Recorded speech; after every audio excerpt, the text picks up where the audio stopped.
Invading the internet, covering Web 2.0, coast to coast, worldwide, and everywhere in between. This is where you put the social in social media. We are Social Blade. And hello, everyone, and welcome to episode number 42 of the Social Blade Show. I'm Jason Ergo. I'm Aaron Ryan. I'm Jeff Kreider. And joining us this week, we have Neil Rodriguez with us. Neil is a social media trainer and also runs or is with a company called Shovecom, and also is a writer for the Huffington Post and PBS. And Neil, welcome to the show. Thank you for having me, Jason. Absolutely. My digger from another. Yeah, and Neil, actually, just a little bit of trivia. In the whole social media community, Neil is actually, I think, the first person I ever met. I was at a Dig meetup a couple years ago in New York. And, I met Neil there. We knew each other from Dig, but met him in person, first person. So that was pretty cool. So this week we got a whole bunch of stories to cover with you guys. The first one I want to talk a little about is a story that was pretty relevant earlier this week. If you guys weren't living under a rock, you would have known that Lost, the TV show, had its finale. And something came of that is sort of relevant here. So Lost obviously is media, and Twitter, Facebook, and all these things are social media. But sort of one thing that doesn't match between the two, when you're talking about TV shows on Twitter and things like that, since TV shows air at different times from coast to coast, there's all sorts of spoilers, and it gets really tough when watching shows like that. So I don't know. Is there something that you think can be done? Do you think? What do you guys think? Do we need to? Does the TV industry need to do something to maybe like simulcast or sort of switch things around so that at least big events like this with Lost finishing and other shows, is there anything you think that could be done to stop this type of thing? Because you can't just ignore. Well, I guess your only option if you're on the West Coast and you don't want spoilers is just shut off Twitter for a couple hours. What do you guys think? I think that anyone who cares about Lost should join your Lost group on Twitter, and anybody who doesn't care, it won't matter. I don't know. It's the way the world goes, though. But Aaron, it's the way it's going. But Aaron, if you're a huge Lost fan and you live on the West Coast, you're gonna see people talking about it on the East Coast before you get it on your television. There's no way you can watch it when it's airing. Okay, but for example, Lost is not my type of show, but Grey's Anatomy airs, but it airs, on the other side of the world before it airs here. So, what are you supposed to do? I just stay away from.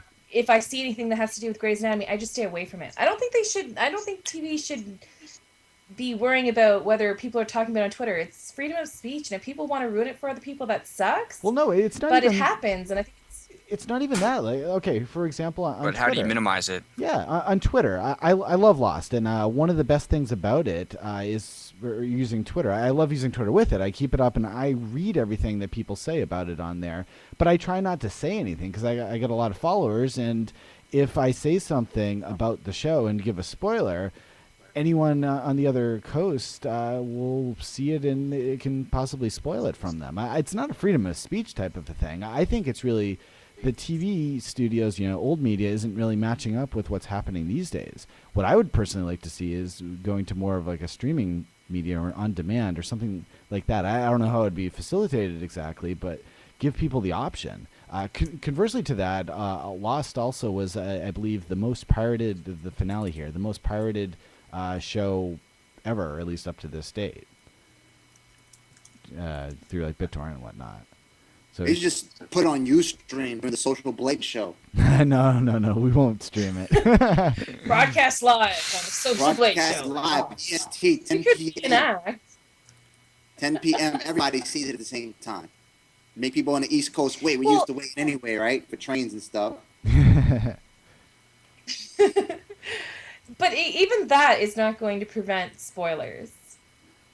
Yeah, I mean, because it's pirated. I mean, if you want to have the first copy of it, you just go download the BitTorrent. Well, I mean that's still even if we're talking about pirating there, that's going to help people in other countries where it'll take even longer for it to show up. But East Coast, West Coast type of a deal, that still wouldn't stop someone on the West Coast from seeing something on Twitter earlier.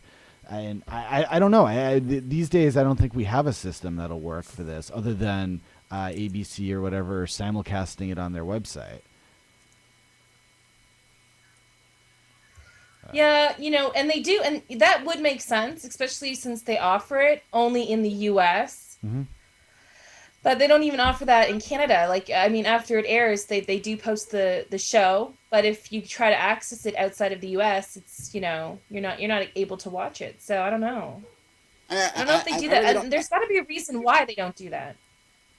Well, I really don't mind spoilers. I mean, just take Star Wars, right? Everybody knows that Obi-Wan Kenobi is gonna kick Anakin Skywalker's ass, right? So you still go out to watch it. You still pay $8 for a ticket. You know what I'm saying? So it doesn't really matter. I mean, you're still gonna watch it. I think. I mean, I've never lost myself, but if it's something I want to watch bad, I'm gonna sit back, fire up the microwave, get some popcorn, and watch it, enjoy it, right? Regardless of the story. Well, I mean, even previews are kind of like spoilers. Oh, yeah. I know some people that don't even like watching previews, especially, I mean, I do. No, I won't watch them. Basically, you just have to exercise discipline if you're on the West Coast. Discipline. Yeah, but I mean, it shouldn't be like, well, that'll work too. But it shouldn't, honestly, it really shouldn't be like that. I think it's not. It's not going to happen anytime soon. But I think there needs to be a major change in how media is consumed. To go, old media needs to become more like new media, and we need to have some sort of solution that'll make this irrelevant. Just squeeze some lemon in your eyes, get your pupils dilated. You won't be able to understand any of the spoilers anyway. There is the solution. Oh my God, we just needed Neil to come up with the solution. That's Brilliant. It, absolutely. Pull a Steve-O, a Jackass. You may get a guest appearance on Jackass for doing it. Well, something that hasn't gotten lost is privacy on Facebook. You have been heard. Just yesterday, Mark Zuckerberg, and I'm sure you're aware of it, but if not, Mark Zuckerberg, the CEO of Facebook, released an announcement on the Facebook blog, and he is trying to roll out 3 types of ways you can have better control over your privacy. Number 1, they're going to have a one-step control of your own content. So that means that you are able to set your settings to friends only or friends of friends. And even when new changes are made, they're not going to have the default setting as the way they want it, which is currently taking place and why the uproar. But they're going to be basically allowing your specific defaults to stay that way every time they make a Facebook change. Number 2, they're also going to have powerful controls over your basic information. So that means that Facebook is going to reduce the amount of your basic information that is visible to everyone, especially when you have it set to everyone. Although, if you do have it set to everyone, I would suggest removing that and changing it to friends only or friends of friends.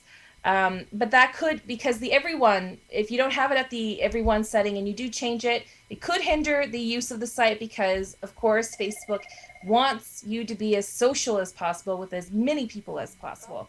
However, if you do worry about your privacy, that's the changes you would want to make. Friends of friends or friends only. Number 3, a control that will easily turn off applications, which means that Facebook will also allow the users to turn off instant personalization, since currently partnered sites can see information of users that have their settings set at everyone. However, if you do not want them to see that visibility, Facebook is now going to give you the option to opt out. And according to the blog, Mark Zuckerberg wanted to say that he is pleased to say that with these changes, he's hoping that the overhaul of Facebook's privacy model will be complete. He's really hoping to and I'm paraphrasing here, I'm not reading it, but he's really hoping to basically change the way Facebook is right now, so people don't have to talk about privacy all the time when it comes to Facebook, because I don't think that was their intentions. In the blog, he does state a bit of the history of how Facebook became Facebook, and they've just tried to go along with it, but that basically we've been hurt. He did say this, and I do quote, "On a personal note, I just turned 26 years old a few days ago. I started Facebook when I was 19, and it's amazing to look back at how it has evolved. There have been a lot of changes over the years as we've continued to innovate, and I appreciate that you have all stuck with us. Each time we make a change, we try to learn from past lessons, and each time we make new mistakes too.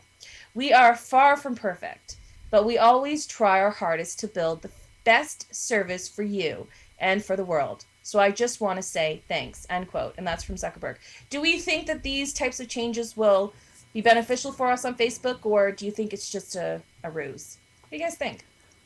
Well, have they actually taken effect yet? Well, they started yesterday, but it is going to take a few weeks before it's rolled across the close to 500 million active users, let alone the non-active users. So it's going to take a few weeks. But those are the changes that are going to take place. You can go to facebook.com/privacy, and you should be able to see the types of things that will be available. They're actually trying to make it easier for you to have the control. Although I would not say that they took any steps to make it easier for you to find that information, although it was posted on the Facebook blog. Not everybody follows the Facebook blog. So if you don't follow it, you're not really going to see that information. And most people who aren't savvy, like we were talking about a few weeks ago, just the common person who wants to use Facebook, probably wouldn't know that. So yes, they're making great steps to change the way you control your own content on Facebook. However, they're not really taking a lot of steps to let you see it so visibly and clearly. Well, three things there. I really believe an 8-year-old with a crayon could run Facebook better than Mark Zuckerberg has. I'll believe the changes when I see the changes. And thirdly, what took them so long to realize this is what everybody wanted? Well, like I've said, I mean, it's a free site, and there's reasons and things that they have to do. But, even in the past week, there's been articles writing up about how even Twitter uses our information. So it's not just a Facebook thing. I think, Facebook is just having to comply to what its users are screaming and outcrying for. But at the same time, they've got to look out for themselves. And I know where you're coming from. We can go on and on about that, Jeff. I know you think they should be more clear, but at the same time, I think that, it's a business. They've got to monetize some way, somehow. And if it's using your information, that's the case. Or do you want them to use your dollars? Because what is it going to come down to? Is it going to come down to that we're going to have to pay for Facebook? Would we pay? Ergo, would you pay for Facebook? I would not pay for Facebook. I would not pay for Facebook. Right. I'd pay them in sardine. I think majority people. Sardine dinner. Yeah. Absolutely. The thing is, I don't have the problem with them trying to monetize it. The problem I have with them is not informing their customers, or informing their users. That's the problem I have with it. Yeah, I mean, if Facebook was a person, it'd be like a peeping Tom. You log into Facebook, you get a message that Jenny just bought Vagiclean on KeepItFresh.com or something like that. Or Hector just got his genital warts removed by Dr. Zizmore. That David Austin and 25 other people with VD like stars at Dr. Zizmore. Comment, like, or share. You know what I'm saying? So, yeah, I definitely have to regulate that, man. Tom is only on MySpace, okay? But no, I understand what you mean, Neil. Well, you said peeping Tom, and I just referred to Tom being on MySpace. But, say that, and I understand that. That's completely right. But at the same time, Facebook's not a person, and it's a social network that has, I guess, played with our minds to make us think that, this is where a whole new type of world takes place. We can do so many things, not really realizing that there is a price to pay. And yes, I get that Facebook should be more clear about that, and I think they're trying to take those steps. But again, if we all opt out, Facebook is not going to be free any longer. That's going to be that is what it's going to come down to. So, I mean, if you had to choose between sharing some of your information or having to pay for Facebook, what would you choose? I wouldn't use Facebook then. No, because I think if Facebook went, if Facebook went to a paying format where you had to pay for their service, then that means they'd actually have to listen more to their customers because they'd actually be paying for the service. So if there was problems, they would actually have to listen. True. But then there'd be less people using it, though. There'd be less people using it, and everybody logs off. Talk to as many people. But the biggest problem I've always had is that whenever they change their privacy things, they always default it to be public only. I hear they're not going to be doing that anymore, but they're not changing things back if they've been changed. That's correct.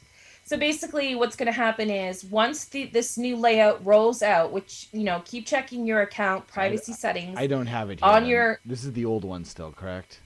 Yes, that's still the old one. So it's going to look different from that. Try to load up facebook.com/privacy. That was the page I was showing. You should see a mock-up of what... Is that what you were just looking at? Yeah, this is facebook.com/privacy. What the page you're seeing right now. Okay, so it's not showing... Okay, so basically you should, if you go to the socialblade.com/show, ergo, at the bottom there should be, or somewhere within that post that we just recently did, Facebook has ears, your privacy concerns have been heard on Facebook. There is a link in there that will show you the mock-up of what your page will look like.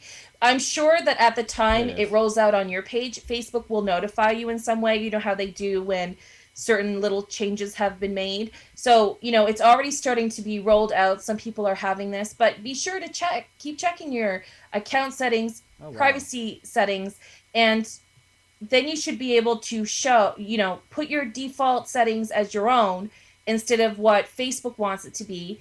And from that point on, any changes that are made to Facebook, you don't have to worry about having to go back to your privacy settings and make those changes again.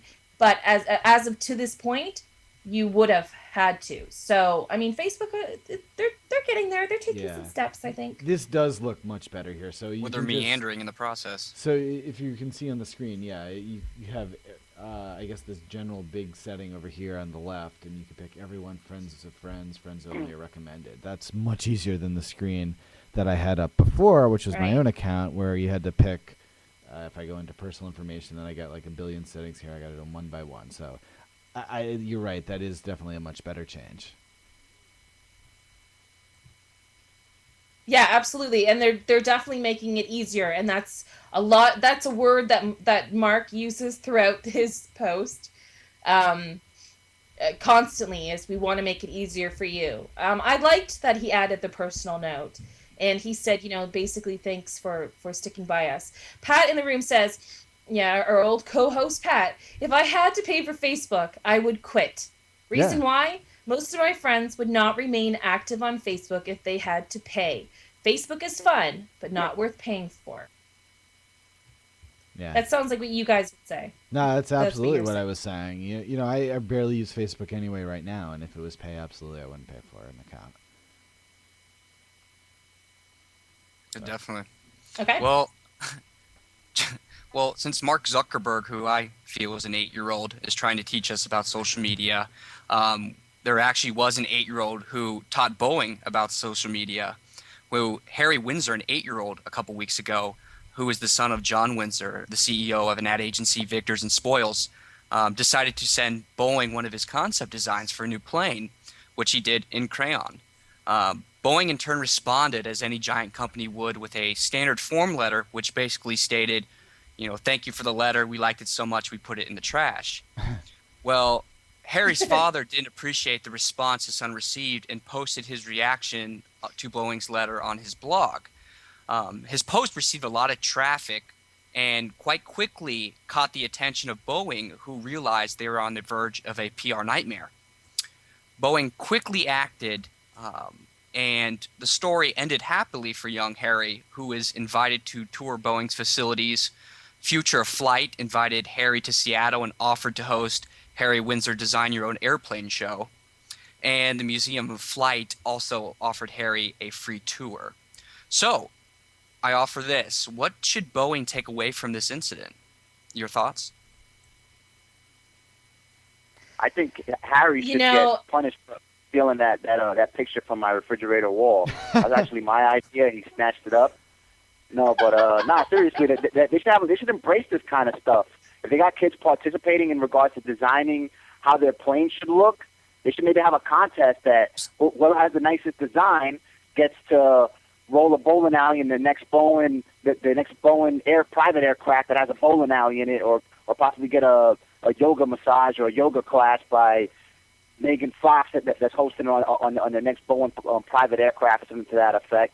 I mean, they should definitely embrace this kind of stuff if they got kids interested in wanting to design planes. I mean, they'll definitely create a lot of buzz around it. They've got the following to get something like this started and get submissions. They already got their first submission right there, or something from which to work. You know, instead, like they're ignoring the type of interest that the consumer has. These are people that are going to buy tickets on their aircraft. They're going to buy tickets from the airlines that buy their planes. So they shouldn't be ignoring this stuff. Well, let me read a portion of the letter that's actually in the article, and this is the part of this standard form letter that Boeing sent. It says, like many large companies, we do not accept unsolicited ideas. Experience shows that most ideas had already been considered by our engineers, and there can be unintended consequences to simply accepting these ideas. The time, cost, and risk involved in processing them, therefore, we are not justified by the benefits gained. This article has plenty of typos, excuse me. So while we appreciate your interest, we regret to inform you that we have disposed of your message and retained no copies. Please understand that this was done on the basis of an established company policy, not on the merit of your idea. So, I mean, Boeing gets a ton of these, a year. So, is Boeing, being pressured to do this because it was an 8-year-old? Or should they really be adopting this idea of becoming more social and more open? Well, I mean, they should be adopting the idea. I think that when it comes to maybe it's the 8-year-old that opened their eyes, and they should have been more, in my opinion, more intelligent on the way they were interacting with any type of letters that were being sent their way. They should not just draft up the same old and expect people not to catch on. And I understand that they're a huge enterprise, and I understand that, you can't have every single letter directly and solely to a certain person, but you need to come up with some kind of marketing strategy that is more useful and more accommodating to your customers. Because if they're writing you and taking the time to sit down and write to you, you really need to be trying your very best to take the time back. And, I'm glad that the father of the 8-year-old stood up for his son and said, this isn't right. And Boeing listened. I'm very happy that Boeing listened. It's unfortunate that it had to take an 8-year-old to get his to get the message across. But social media is important, and Boeing needs to get on board. Yeah, or on the but plane. I'm gonna play devil's advocate here for a bit. But at the same time, Boeing's in a unique position where I'm not just going to go down the street and buy a Boeing product. I'm going to be on a Boeing jet, even if I don't know I'm on a Boeing jet. So, do they really need to, diverge or allocate some of the resources to dealing with this stuff? I mean, I'm not going to go out and, like I said, purchase a Boeing product 3 times a day, or, impulse buy a Boeing product. So do they really need to, adopt social media? Also, just to throw this out as well, playing devil's advocate as well, or going for Boeing's side, if they're getting thousands and thousands of letters every day, there's just human-wise or staff-wise, there's no way they can personally respond to absolutely everything there. So, in some sort sense, I don't feel too bad for them. I mean, it's really tough. You're in a tough situation here with that. No, I definitely. I think it does matter to them because they saw themselves they were in a PR crisis. If they didn't admit that it was a PR crisis, they would have never invited them over to take a tour of their facilities and to take a look at everything that was going on. If they actually cared about it, they don't want any type of negative press. So they don't want that type of negative press. They better start listening to people press, which is the people that are on the web, people that have a voice on this planet right now. Everybody that's on it, everybody on this chat stream that once they tweet something, they have a circle of friends to whom they can go ahead and say something or say something good or say something bad about a Boeing jet, whether it made them throw up after jumping on one or save their lives because of the life preserver right beneath their seat. So, I mean, that's the way I see it. I mean, they thought it was more important enough. So I guess they just have to understand the new social landscape, which is involved people. You know what I'm saying? People that have this voice that reaches out to other people and got to them. So, you know, it's just they should definitely embrace more of it if they don't want to run into an issue such as the one that they ran into with this 8-year-old. Yeah, but should they? Exactly. Would it be? Go ahead, Aaron. I'll let you go. Well, you know, you guys are playing devil's advocate, and Neil and I are kind of on the other side, because the thing is that, you know, it isn't just about these emails anymore. This is real time life. Now, people want a response, and if they're sending you an email, they want it back. And I'm going to reply to, I'm going to say ask Outcast. Outcast. He asked if I read every junk mail. No, I don't. But if I do read, if someone sends me an email or a message directly to me that I, you know, can see that it's not directly spam or you know, whitening my teeth or something like that, I do make the choice to respond back. I do take the time to go through the followers on Twitter one by one. You know, I want to make a good conscious choice of who I'm interacting with and if I'm going to be beneficial to them and if they're going to be beneficial to me. The other person I want to respond to is Lioness of God. She had said, does everyone need social media? Only so I can complain about them in the public arena.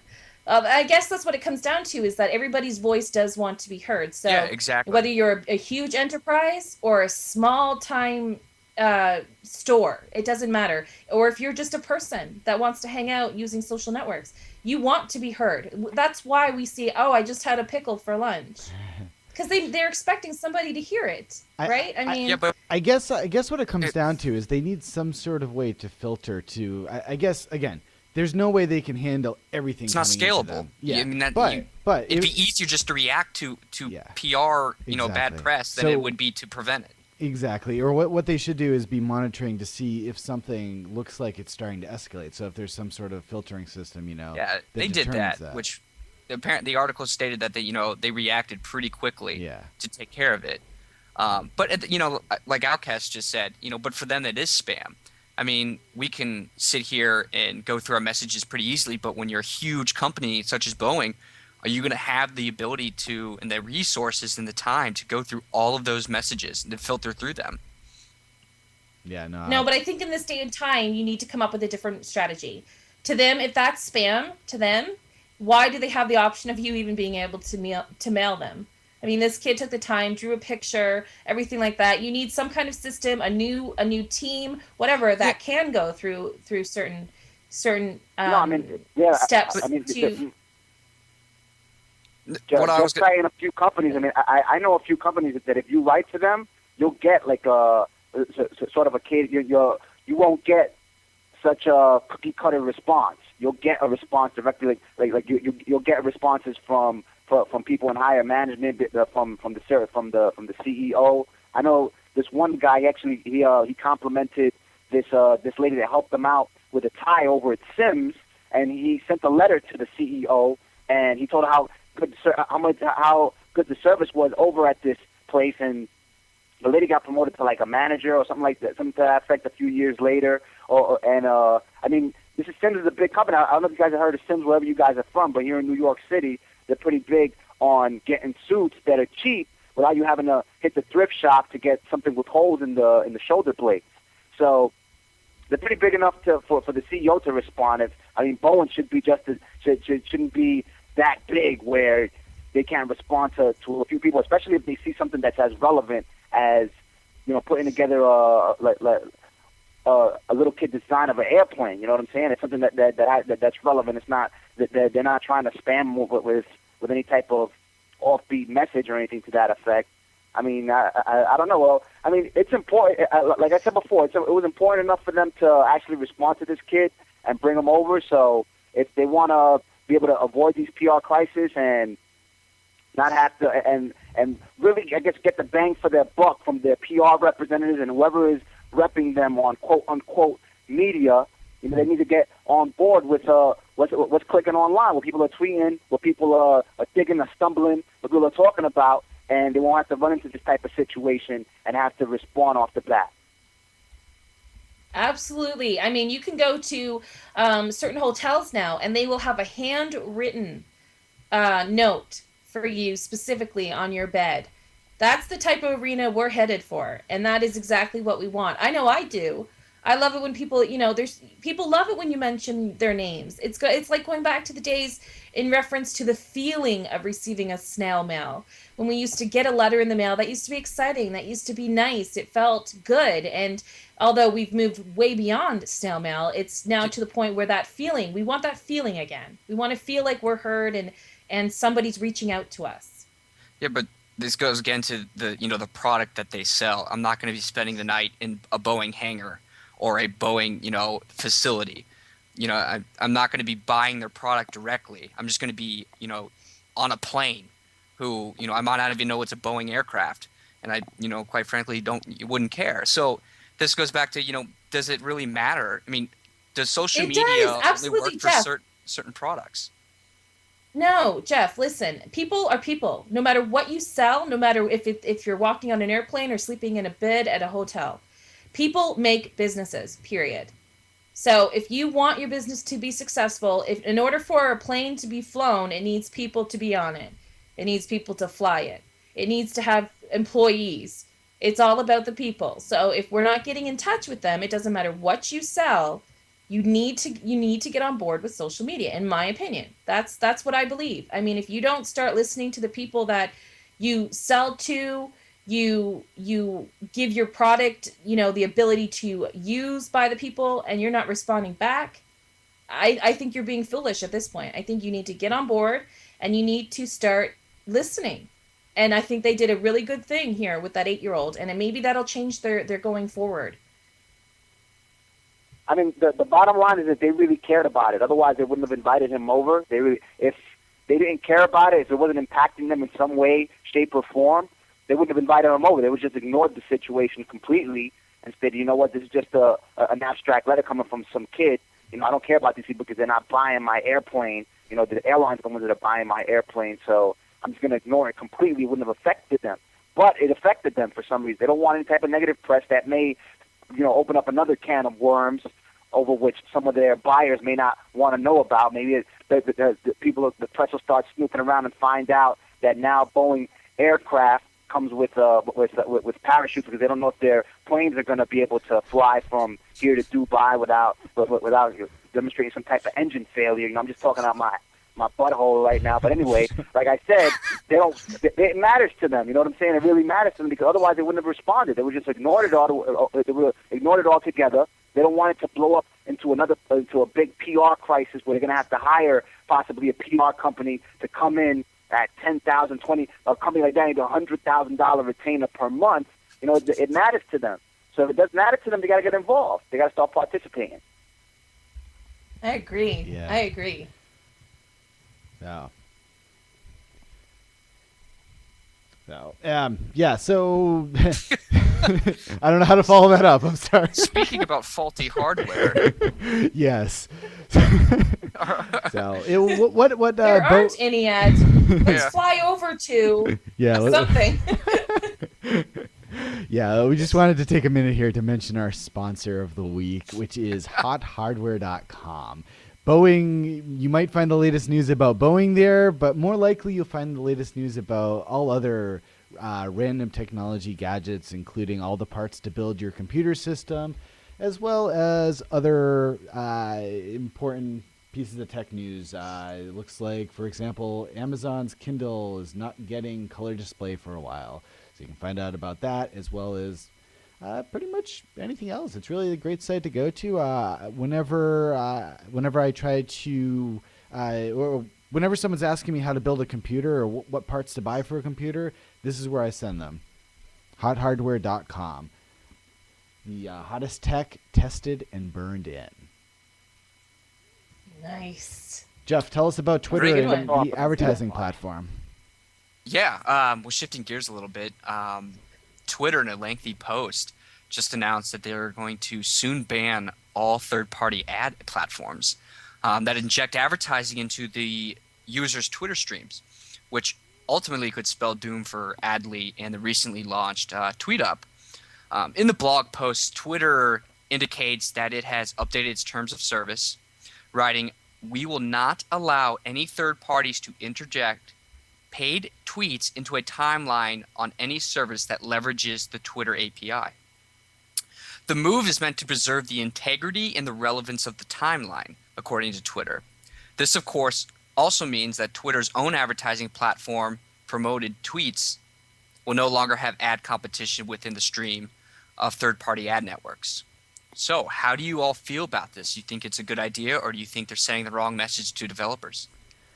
Well, I can't say that I'm surprised here. When they announced the new ad platform, I'm surprised they didn't announce that day that they were shutting down the third-party ads in the stream. I'm surprised it took them this long. It's really... they had to do it. It was inevitable here.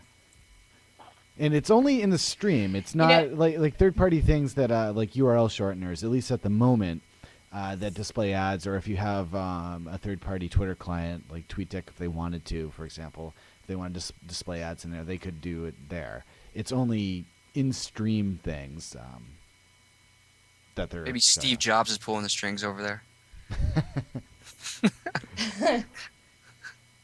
The things we don't know about Twitter. No, and we didn't mention, but Victor is on vacation, and JD, he's actually at his daughter's violin recital tonight. But JD did mention last night to us that he saw... we should tell him about the Louis Bauer story. It's kind of priceless. That he was tweeting and he saw that Louis had an ad come up, I guess, within his tweet saying, "Hey, I just bought from 1-800-Flowers." And JD was like, "What? Louis?" And I mean, anybody who knows Louis, that's kind of funny. So Louis got rid of it right away. For people that don't know Louis, hold on. For people that don't know Louis, he's this huge guy that's all into skateboarding and that type of thing. So it's not just the typical macho guy, he won't be buying flowers, ordering flowers on 1-800-Flowers. I think it didn't suit him. Go ahead. I think Kim Kardashian was the one that made everything hot. I think it's her fault. We need to bring her on the show and let Jason spank her. But if you notice, this doesn't affect prominent Twitter users like Kim. I was reading on I think it's on CNET. Like, they're still letting her post $10,000 tweets. So as long as you get paid to strip butt naked and film sex tapes, you can get paid for all you want for a tweet. I think Ron Jeremy needs to start tweeting endorsements for Extends. Start making money off of it. Neil, what do you guys think about that? Dave says he would pay money to watch Jason spank Kim. Oh baby, yeah, oh baby. That over a Facebook profile any day. well, if that ever did actually happen, and it was recorded as a video, the place to post that video would actually be on Twitter. There was a new study done, and actually it was a couple of weeks ago now, but just started coming out in the news. A company called TubeMogul, which handles all sorts of video monitoring statistics, has determined now that more video traffic is originated on Twitter now than any other location.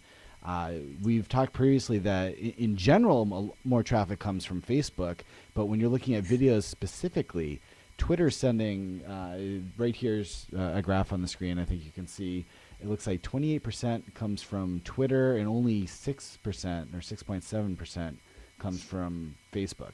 In addition to that, if you look at average minutes watched per stream, Twitter is on average 2 minutes and 7 seconds is watched, and Facebook is only 1 minute and 50 seconds. So I don't know. Since we post a lot of videos, to me, at least with our limited analytics, I'm agreeing with them on this. So what about you? What do you guys think? Is this what you expect? I'm still not over you spanking somebody. Go ahead, Jeff. Go ahead. I can't. Sorry. Alrighty then. I'm so sorry. Use that for that horror movie. Remember the horror? I don't know if you guys seen Jason's House, but it's like in those perfect neighborhoods that are just ideal for a horror movie. Have you ever seen it? Yeah, no, I've seen it. Yeah, it'd be like the Great Place, like it could be like some type of horror movie parody where Jason he puts on a ski mask and chases Kim Kardashian into the woods in his backyard, and then once he captures her, he just spanks her.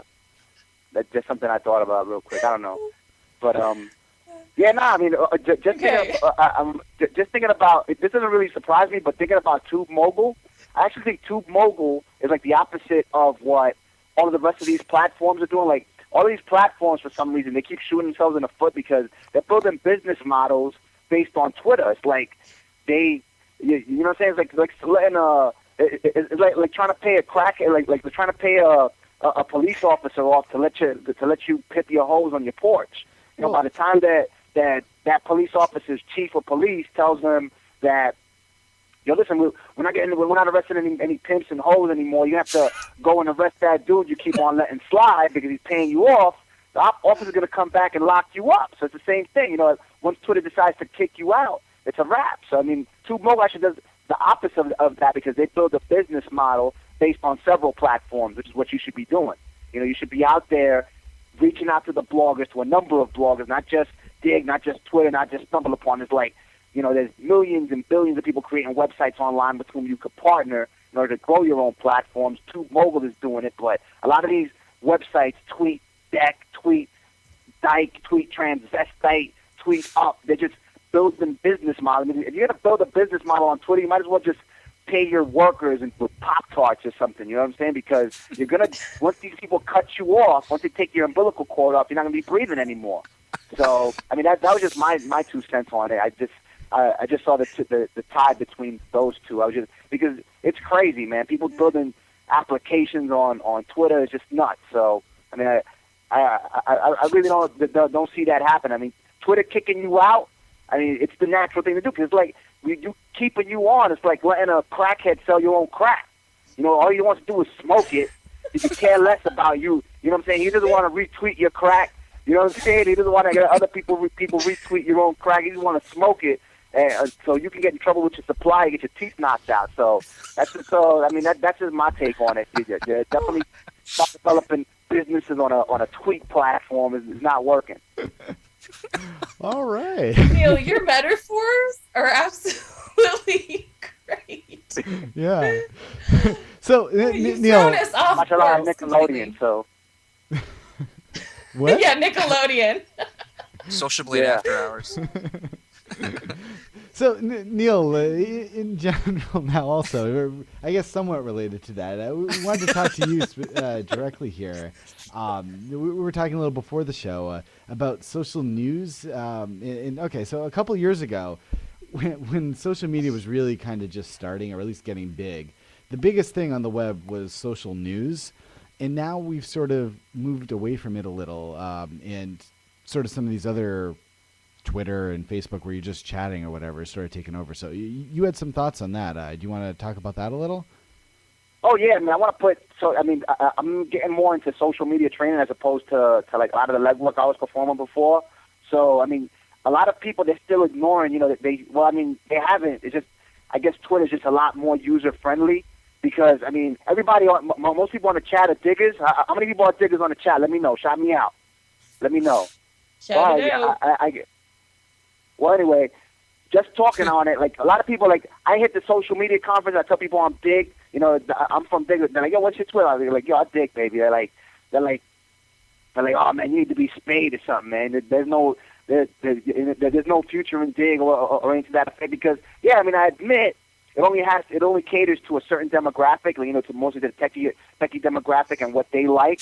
But it's still a powerful platform. I mean, I've worked with platforms where with Dig and Blog Outreach and a lot of social platforms where I've taken mashups and been able to drive over 1 million page views in a day with the outreach that I've been able to perform on it.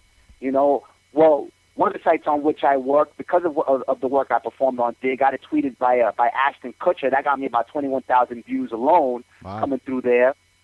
You know what I'm saying? So a lot of people, they're ignoring the importance of still using these social media platforms, even if, the social news platforms, social news aggregation, even if it's like, if it's not Dig, where it's only catered to one demographic. There's a number of them out there. If it's for internet marketing, there's one called Spin, that this guy Danny Sullivan broke out. There's Tip.com. So all of these platforms, they don't drive as much traffic maybe as like a Dig.com, but it's still getting you targeted traffic. They're still getting people that are subscribing to your feeds, still getting people that are subscribing to your newsletters, and eventually buying your product, which is eventually what we're here to do, not just drive eyeballs to a particular page. So, social news aggregation has just been, I think it's like losing its flair almost. I just think, they're starting to try to figure out how to embrace more the people that are active on it. Like, for instance, like the way Twitter's doing, how they're opening up case studies where, how Best Buy's been successful in leveraging their platform. Dig kind of, if you're a marketer, they're not really embracing you that much. Now they're starting to a little more, like with some of the announcements that they're making where they're going to allow all websites to get submitted without having an automatic filter, an automatic ban placed on them. So, I just want, hopefully, I'm helping people to learn how to use these platforms. Hopefully that my diggers don't kill me for it. You know what I'm saying? For teaching Shaolin boxing. I know I should never teach the Wu-Tang, but I definitely want a lot of people to get involved with it because it's not anything that I want to let die. Not on my watch, not on First Dig's watch, not any other of my diggers' watch. You know what I'm saying? It's something that you can still make an impact on the bottom line. That's what I think. So, those are my thoughts on it. I just wanted to see what you guys think on that. In general, I guess, I don't think social news aggregation is dying per se. I think it's just taking a little bit different approach these days. At least from my own standpoint, I started using Dig back 2005 or whatever, Dig being a social news site.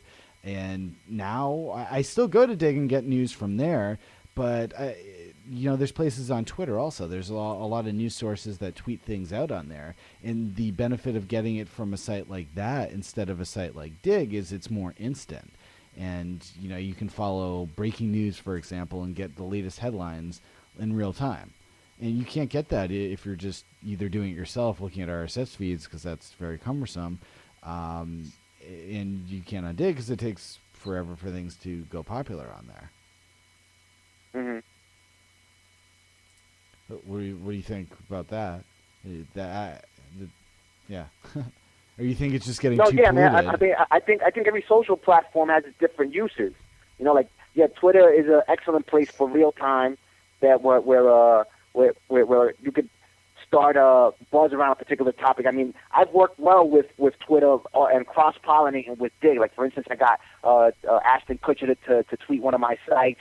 I got, during the Super Bowl, I actually used Twitter to bolster one of the campaigns that I started on Dig.com. Helped me, and tweeting, Super Bowl commercials as they were downloaded, as they were TiVo'd, and then uploaded up to YouTube.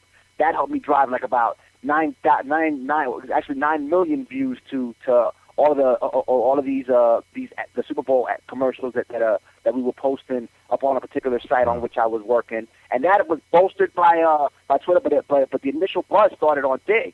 One of the channels that I was promoting that it listed all of the ads for the Super Bowl in the first quarter was first promoted to the front page on Dig, and that's what started the initial buzz. And then people started following the tweet chat that I think that was streamed on the site, and it sparked it off. So I kind of made the cake, baked it on Dig, and then topped it off with the whipped cream on Twitter.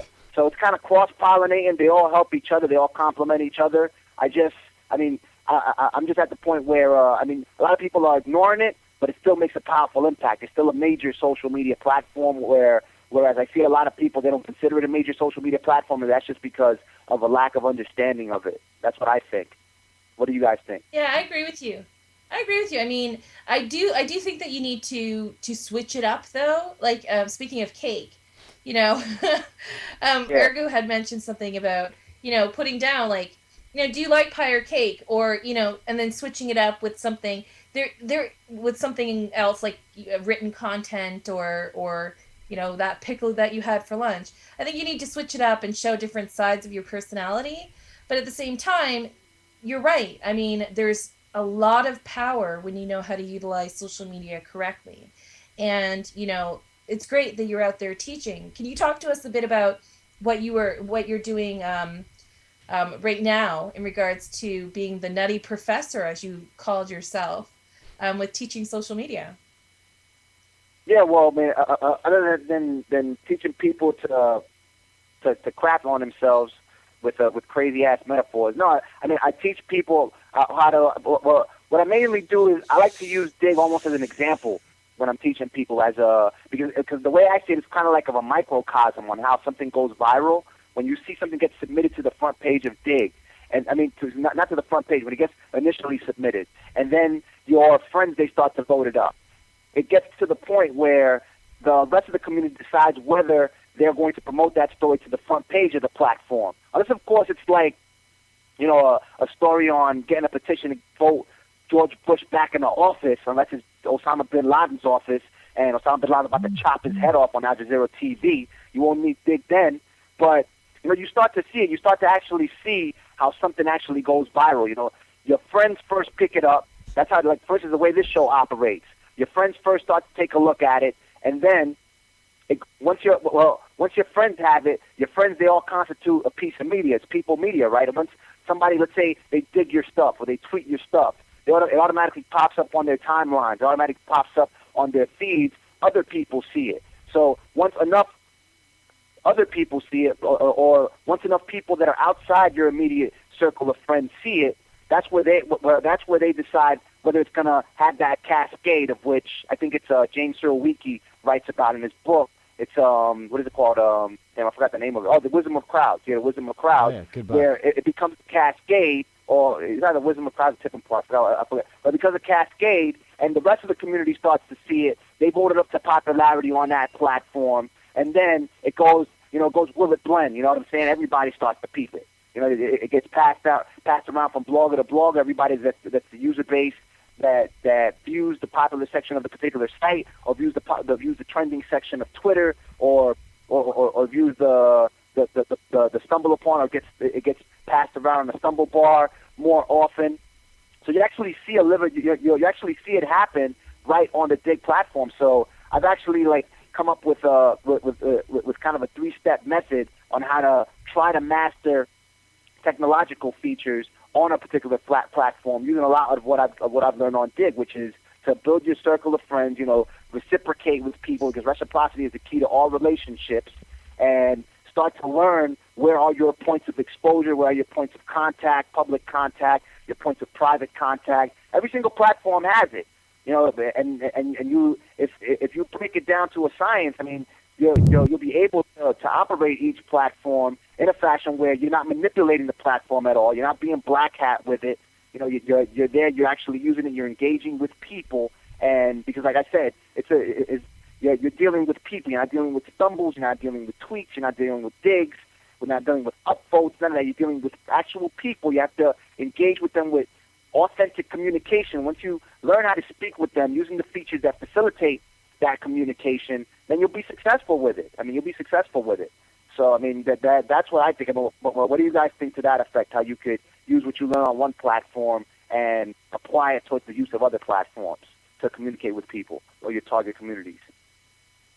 Yeah, I'm loving the way you think. Yeah, definitely. Go ahead, Jeff. I totally agree with you in the sense that, you need to learn how to grow a community organically and just, learn that you need to touch the right people and just make, an impact off those people. And then once you do, they'll share it with their friends, and then their friends will share it, and so on and so forth. I completely agree with that. And I also think that the concept of growing a community per se, or growing followers is the same roughly around every platform you go to. Is don't let it be all about you. Make it about them, and if you make them matter, they'll make you matter to other people. So, Neil, we actually have a question from the audience here. I wanted to ask you. So, what was your actual first time in social media? Like, what got you into that? Linus God wants to know that. Well, I mean, we're all transparent, right? So I actually started into this. I was in search engine optimization, and I mean, I know diggers hate people in search, so I mean, I guess you could collectively boo me right now. But yeah, I was into search engine optimization. I got into it. This was like in 2003. I was broke as a joke. Selling crack was not an option out in Miami, Florida, where I was at. Suburbs, crackheads are an endangered species. You know what I'm saying? So I had to get into. I started reading articles on how to make $1,000 a day while sitting on a beach in Monaco, while rich women are passing by me and everything, this, that, and the third. And I got into it. So in about 2006, social bookmarking became the next internet marketing hard-on. So I got it. I got on it. I started working with Dig. Did absolutely nothing with the account for a few months, and then I think the first story I submitted, I actually offered I was representing a company that used to charter private jets, and I offered a private jet to Ron Paul. I don't know if you guys remember him. Oh yeah. Yeah, Ron Paul. He was like the first guy to get over $1 million from the internet, I think, for his presidential campaign. And I offered him a free trip on a private jet, having found out that he was just flying coach, having to tolerate people eating popcorn next to him that smell like corn chips or whatever on commercial aircraft. So I was like, yo, listen, I'll offer you a trip on a private jet to any point on the private any point of the campaign in the States. And they were feeling it on Dig. They were like, they dug it up. I didn't have any friends on there. I got 146 digs that got buried. They gave me a crap load of links, which helps you. Which, if you know anything about SEO, it helps you a lot on the search engine. So that helped us rank for a number of keywords. And then after that, I started working for media conglomerates. Billboard, naming a few, the Hollywood Reporter. Then I got into Dig a little harder, so I became a power digger when it took like about 100 digs to make it. And then I just started to learn how to use the community, just work with the community rather. So just I met you. I met Andy. I met Moo on there. I met Louis on there. Started meeting people as they started coming through. Then I just kept on working with the platform. It got to the point where I wasn't just submitting my own content. I was just submitting a lot of other people's content. I got addicted per se. Without too much playing on the words.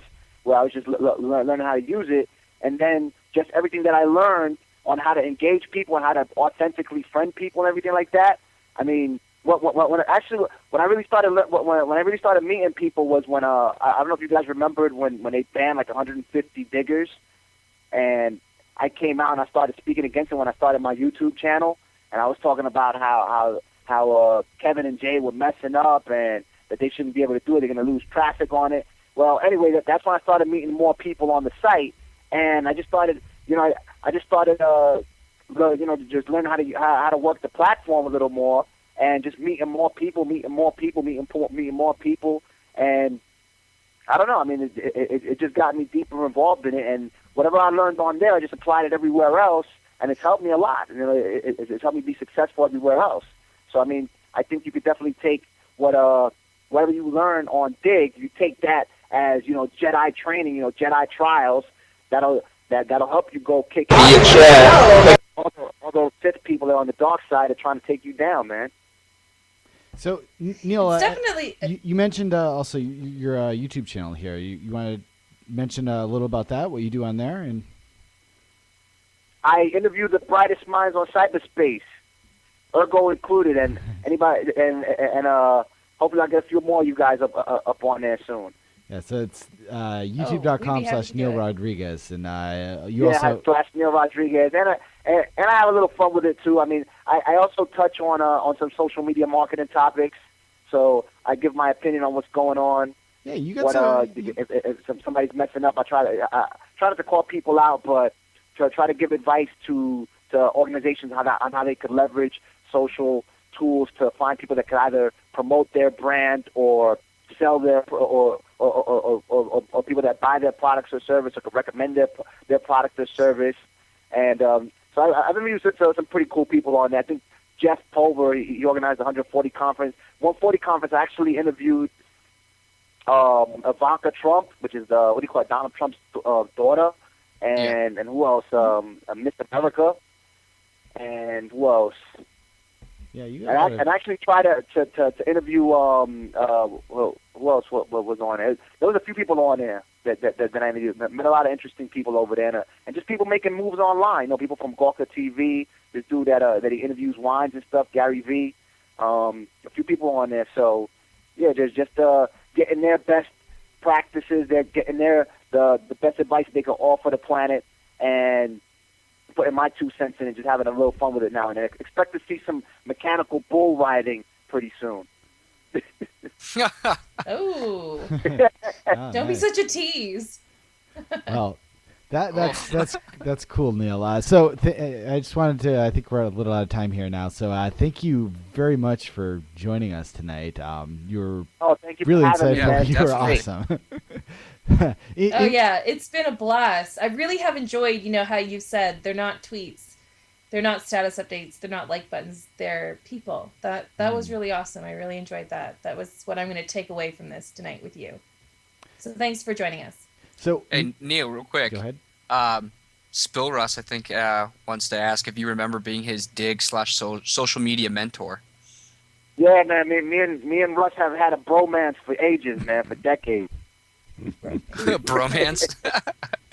Nice. Yeah, man. Russ is off the hook, bro. Russ is off the hook. I mean, yeah. I actually met Russ. What do you call it? A few years ago, yeah, on Dig too. Just kicking with him on IM, and that was like before all the bannings and everything like that. I was just digging everything in sight around that same time, and I mean now he's a master digger. He's Yoda, and I'm like Anakin Skywalker getting my legs and my arms chopped off. So he's off the hook now. His account is potent. He's strong with the Force now. So I'm actually just starting to work back with my account because I'm freeing up a lot more time now that I'm doing more training as opposed to leg work and stuff like that, as opposed to Ninja and everybody. But yeah, big shout out to Russ, big shout out to Jason, everybody that's on the chat. I love each and every one of you guys, for real. Thank you for digging all my stories. Keep up the good work. I'll definitely try to dig all yours. So Neil, where can people find you then, going forward on the web? NeilRodriguez.com and YouTube.com/Neil Rodriguez and Twitter.com/NotifyNeil. I'm notifying Neil all over, so. Yeah, very cool. Very cool, Neil. So thank you very much for joining us.